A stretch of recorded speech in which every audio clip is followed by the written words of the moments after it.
দীর্ঘদিনের প্রত্যাশিত ঝাড়বাড়ি জয়গঞ্জ খেয়াঘাটে সেতু নির্মাণের দাবিতে ইফতার ও দোয়া মাহফিল করেছে সেতু আন্দোলন কমিটি। শুক্রবার বিকেলে খেয়াঘাট পয়েন্টে আয়োজিত এই কর্মসূচিতে স্থানীয় জনপ্রতিনিধি ও রাজনৈতিক নেতা, শিক্ষক, ব্যবসায়ী ও সাধারণ মানুষ অংশ নেন। ইফতারের আগে সংক্ষিপ্ত আলোচনায় বক্তারা বলেন, বছরের পর বছর ধরে খেয়াঘাটের উপর নির্ভরশীল হাজারো মানুষের চরম ভোগান্তির শিকার হচ্ছেন। বর্ষা মৌসুমে ঝুঁকি বাড়ে, ব্যাহত হয় শিক্ষার্থী ও কর্মজীবী মানুষের চলাচল। কৃষিপণ্য ও নিত্য প্রয়োজনীয় মালামাল ব্যবহারে ও পরিবহনে বাড়তি খরচ গুনতে হয় স্থানীয়দের।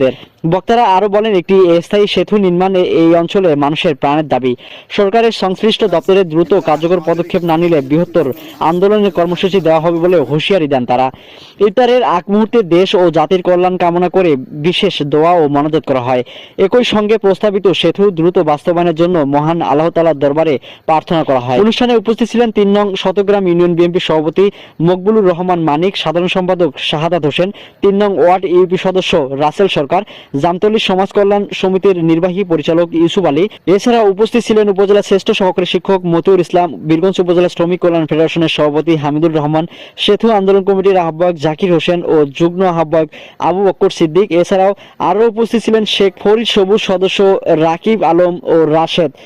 এছাড়াও আরো উপস্থিত ছিলেন ঝাড়বাড়িহাট যুব সমাজের সভাপতি মনুরুজ্জামান টুটুল ও সাধারণ সম্পাদক রাসেল ইসলাম সহ আরো অনেকে। আয়োজকরা জানান, শান্তিপূর্ণ কর্মসূচির মাধ্যমে দাবি আদায় না হওয়া পর্যন্ত আন্দোলন চলবে। إنك أنت السميع العليم وتب علينا إنك أنت التواب الرحيم حسبنا الله نعم الوكيل نعم المولى ونعم النصير ربي ارحمهما كما ربياني